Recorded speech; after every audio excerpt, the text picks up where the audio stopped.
When I asked what was going on, they either said nothing or gave me some vague answer about the Russians and Cuba. And Mom would almost always add, "It's nothing you should worry about." One night when Dad came in to kiss me goodnight, I asked, "What if the Russians attack when you're not home?" "You'll have to go into the shelter without me." "Well, what'll happen to you?" "There are lots of shelters in the city, in the basements of buildings and the subway." "So we could all meet again after the war?" Dad nodded. "That's the plan." That was good news because it meant the only times Dad might have a problem was when he was on the train going to and from work. "So if they drop the bomb and you're at work, after the war, should we come to the city, or will you come back here?" Dad ran his tongue over his front teeth and thought. "Things in New York could be pretty chaotic. You should stay out here." He got quiet for a moment. "You and Edward riding your bikes to school every day?" I looked down at the bed covers. A few weeks before, Dad had made us promise we would. "I thought we agreed," he said. "Sparky quit after the third day, and I don't like riding all the way there alone." Dad looked off. "Well, I guess I can understand that." "So what do we do if there's a war and we're at school?" "Try to get home as fast as you can." The next day, after school, I laid a wooden yardstick end over end, marking yards in chalk on the sidewalk in front of our house.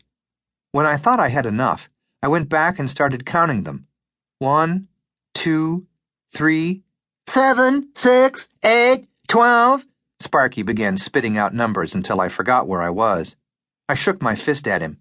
"You want to get hurt?" He backed away, and I started over, numbering each yard with chalk. I'd just finished marking off 50 yards when Ronnie and Why Can't You Be Like Johnny came by. Ronnie looked at the yardstick and the chalk numbers going up to 50. Then he saw my stopwatch lying on the grass. He turned to my brother. "What's he up to?" Sparky shook his head like he wasn't allowed to say, which was what I told him if anyone asked. Ronnie popped a few sugar babies in his mouth and smacked his lips. "Man, these are good." He held the bag out to Sparky. "Want some?" 5 seconds later, Ronnie knew exactly what I was up to, trying to see how long it would take if I had to run all the way home from school. "Scott, anyone ever tell you you're crazy?" he asked. "Yeah, you, about 1,000 times. "Make it 1,001, Ronnie said. "You're crazy." "Thanks." "What's the point?" he asked.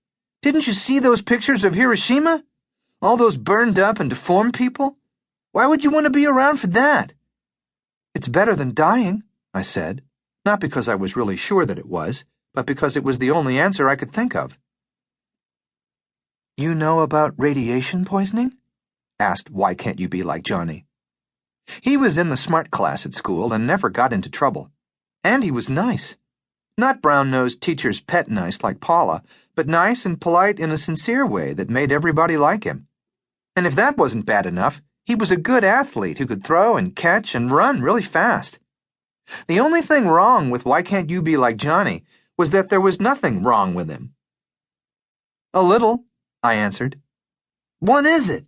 asked Sparky. "It's from the radioactive fallout," Why Can't You Be Like Johnny explained. "After the mushroom cloud, dust and ash float down out of the sky, and it's full of radiation, and when you touch it or breathe it into your lungs, it makes you sick. Your hair falls out and you throw up, and—" "Ah!" Sparky let out a cry and ran toward the house with his hands over his ears. "Did I scare him?" asked Why Can't You Be Like Johnny. "He has this thing about throwing up," I explained. "Even if you just mention it, he starts to cry." "Sorry, I didn't know," Why Can't You Be Like Johnny said. And the thing was, he wasn't just saying it. He really was sorry. Ronnie pointed at the 50 yards I'd marked off. "You gonna try it?" I gave him the stopwatch, then crouched down like a sprinter, pressing my hands against the rough concrete. "Any time." "Ready, set..."